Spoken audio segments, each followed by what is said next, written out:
नमस्कार है आप सभी का चैनल पर। तो आज की कहानी एक छोटी सी चिड़िया की कहानी है जो कि मनुष्यों को एक बहुत ही अच्छी सीख देती है। तो वह सीख क्या है उसे सुनने के लिए आप अंत तक कहानी में बने रहिए। यह बहुत ही दिलचस्प सी एक घटना है। तो एक बार एक गांव होता है। गांव में एक बड़ा सा खेत होता है। खेत के बीचों बीच एक हरा भरा वृक्ष भी होता है।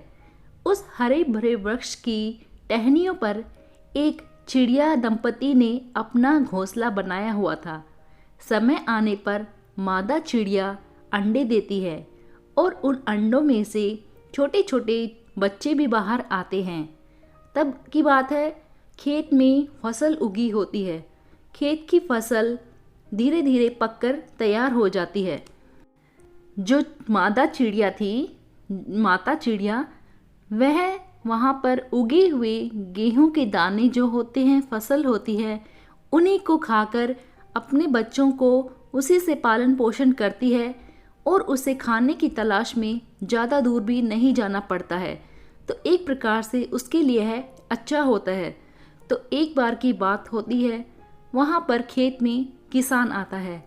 किसान अपनी फसल को लहलहाता देख खुश हो जाता है और सोचता है कि अब फसल को काटने का समय आ चुका है। परंतु वह उस पेड़ को भी देखता है।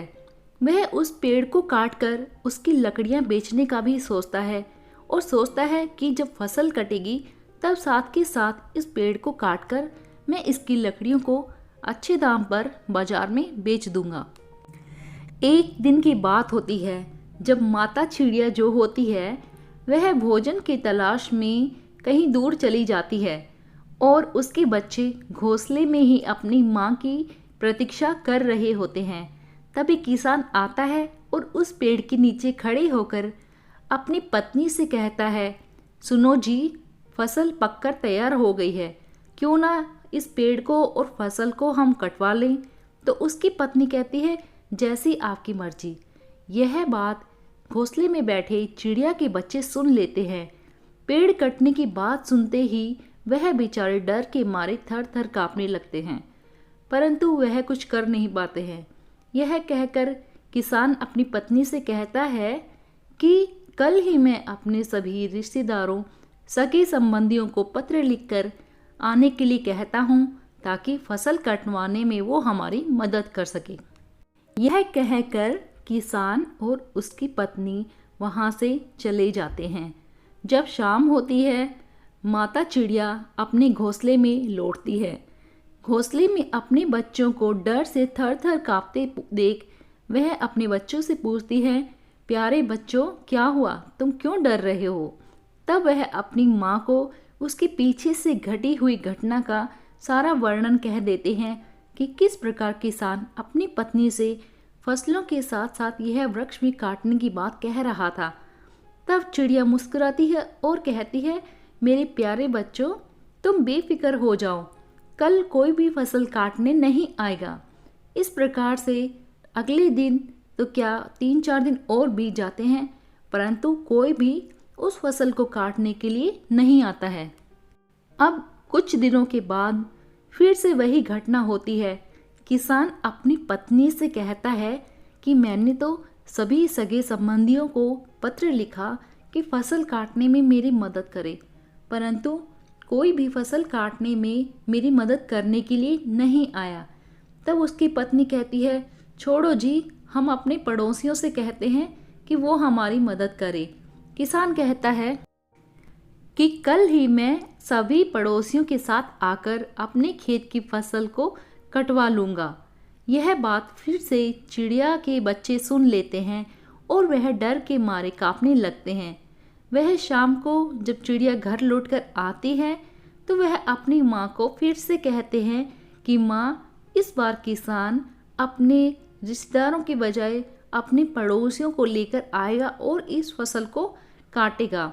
सुनकर यह बात चिड़िया मुस्कुरा देती है और कहती है, तुम चिंता ना करो, वह किसान और अब उसके पड़ोसी इस फसल को काटने के लिए नहीं आएंगे। चिड़िया के बच्चे होते हैं, वह अपनी माँ की बात को सुनकर सोचते हैं कि क्यों माँ इतना बेफिक्र है, वह चिंता क्यों नहीं कर रही है। जब किसान अपने पड़ोसियों को बुलाने की बात करता है तब भी माँ चिंता नहीं करती, रिश्तेदारों को बुलाने की बात करता है तब भी माँ चिंता नहीं कर रही। और यह होता भी है कि ना तो रिश्तेदार आते हैं ना ही उसके पड़ोसी आते हैं। अब कुछ दिन और बीत जाते हैं। अब चिड़िया के बच्चे जो होते हैं वह उड़ने के लायक हो जाते हैं। अब वह एक दिन अपने घोंसले में बैठे होते हैं और माता चिड़िया जो होती है वह भोजन की तलाश में बाहर होती है। तो किसान फिर से आता है, अपनी फसल को देखता है और अपनी पत्नी से दुखी होकर कहता है कि ना तो रिश्तेदार फसल काटने के लिए आए ना ही पड़ोस वाले। अब यह फसल तो पूरी तरह पककर तैयार हो चुकी है, अगर मैं इसको अब नहीं काटूंगा तो हमारी फसल तो बिल्कुल ही बर्बाद हो जाएगी। तो उसकी पत्नी कहती है, हाँ जी, अब तो फसल काटनी ही पड़ेगी। तो किसान कहता है कि अब मैंने निश्चय कर लिया है कि मैं किसी के भरोसे नहीं रहूँगा। कल ही मैं अपने बेटों के साथ आऊँगा और खेत की फसल को और इस पेड़ को काट डालूँगा। तो उसकी पत्नी कहती है, जी हाँ, कल हम आकर फसल को काट लेंगे। अब चिड़िया के बच्चे होते हैं, उनको लगता है कि हर बार की तरह ये काम भी नहीं होने वाला है, तो वो थोड़ा बेफिक्र रहते हैं। शाम को जब उनकी माँ घर आती है तो अपने बच्चों से पूछती है कि बेटा, क्या किसान फिर से आया था? तो वह बच्चे बता देते हैं कि हाँ माँ, किसान आया था और वह फिर से वही बात दोहरा रहा था कि फसल काटनी है, परंतु वह कह रहा था कि मैं कल खुद ही फसल को काटूंगा अपने लड़कों और अपनी पत्नी के साथ। यह सुनकर बच्चे जो होते हैं चुप हो जाते हैं और वह सोचते हैं कि माँ फिर से वही उत्तर देंगी कि तुम बेफिक्र रहो, कोई फसल नहीं काटने आएगा। परंतु यह क्या, यह बात सुनकर चिड़िया परेशान हो जाती है और वह कहती है कि बेटा, पहली बार जब तुमने सुना कि किसान अपने सगे संबंधियों को फसल काटने के लिए बुला रहा है, तब मैंने तुम लोगों को निश्चिंत होने के लिए कहा। जब दूसरी बार पड़ोसियों को बुलाने के लिए कहा तब भी मैंने तुम्हें निश्चिंत होकर बेफिक्र होकर रहने के लिए कहा, क्योंकि उस समय मुझे पता था कि मनुष्य अपना काम जब तक खुद दिल से नहीं करना चाहता तब तक कोई अन्य भी उसका कार्य करने के लिए तत्पर नहीं होता है। तो मुझे यह विश्वास था कि ना तो सगे संबंधी आएंगे ना ही पड़ोसी। परंतु अब जब तीसरी बार किसान ने खुद ठान ली है कि वह फसल काटेगा और अपने बेटों और अपनी पत्नी के साथ आकर फसल और पेड़ को काट डालेगा, अवश्य ही यह खेत कल काटा जाएगा। तो इसलिए हमें अभी सुरक्षित जगह पर पहुंच जाना चाहिए।